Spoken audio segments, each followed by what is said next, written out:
Welcome back to News Channel 3 Midday. A powerful landslide near the town of Alta. This is in Norway. Check this out. Took 8 houses into the sea with it. This happened earlier this week. Drone footage shows the aftermath of the landslide. Local police say that the landslide in this village was more than 2,000 feet wide, 132 feet high.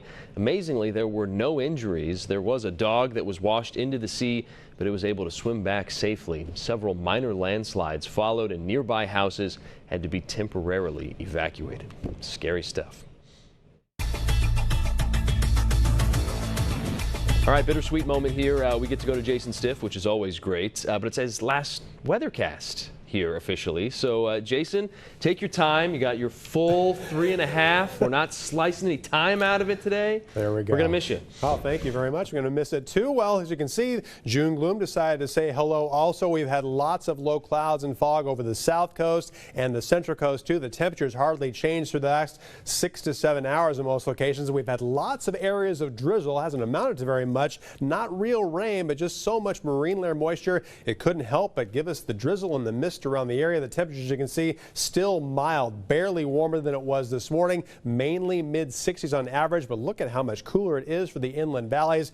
23 degrees cooler now than 24 hours ago in Paso Robles. San Ynez significantly cooler too. Elsewhere, the temperature hasn't changed too much because we've had so much cloud cover. Now, we do have that area low pressure pushing over California right now, so plenty of onshore flow. However, this is going to change quickly as yet a much larger storm moves closer to the Pacific Northwest. That's going to give them lots of rain and snow, but for us on the periphery, it's going to be all about stronger wind. It's going to get stronger tomorrow, much stronger on Sunday. We don't have any advisories, watches, or warnings issued just yet, but I guarantee you we're going to have some because Sunday in particular is going to be a windy day for everybody. Today, not too much wind, but you can looking at a future wind. We're going to have more of that 15 to 25 mile an hour sustained wind on Saturday, gusts up to 30, and then again Sunday, more than likely we'll have sustained wind 25 to 35 with higher gusts than that, especially in the mountains, so prepare for that. If you do plan on being outdoors this coming weekend, we'll have sunshine and we'll have warmer temperatures, but it's going to be buffeted by a lot of wind. As far as the clouds are concerned, plenty of clouds and areas of drizzle still for the south coast.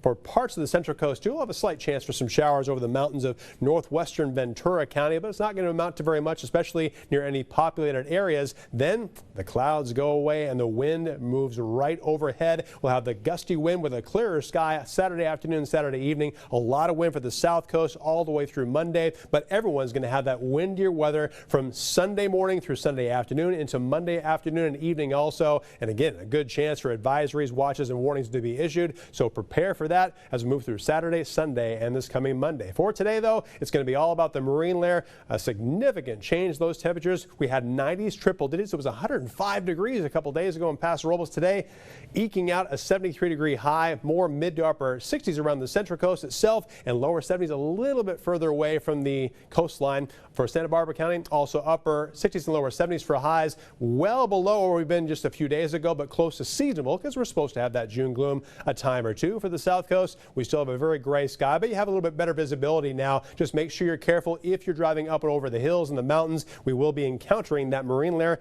as you're going toward the mountain passes. Daytime highs upper 60s and lower 70s, and we're still going to have plenty of mild air for Ventura County. Highs mainly in the 70s. So much cooler for Ojai than it was a couple days ago. About 30 degrees cooler than just 2 days ago. Here's your 7-day forecast, Santa Barbara. We're going to have a lot of gray sky today. Plenty of wind Saturday, Sunday, and Monday. The south coast will be one of the windiest spots, especially on Sunday. But by Tuesday, the wind will weaken and the temperatures will warm into the mid-80s. For Lompoc, expecting 70s almost each and every day except for next Wednesday with a high of 82. But very windy weather Sunday and Monday, and that wind will start blowing on Saturday. For San Ynez, also a big change in those temperatures from lower 70s today, if we can eke that out, to lower 90s by Wednesday, but sandwiched right in the middle. A lot of strong gusty wind, especially Sunday and Monday, but it'll start blowing on Saturday. And for Ventura, mainly 70s for highs, lower 80s Tuesday and Wednesday, but a lot of windy weather for us Sunday and Monday, and it'll start blowing Saturday afternoon.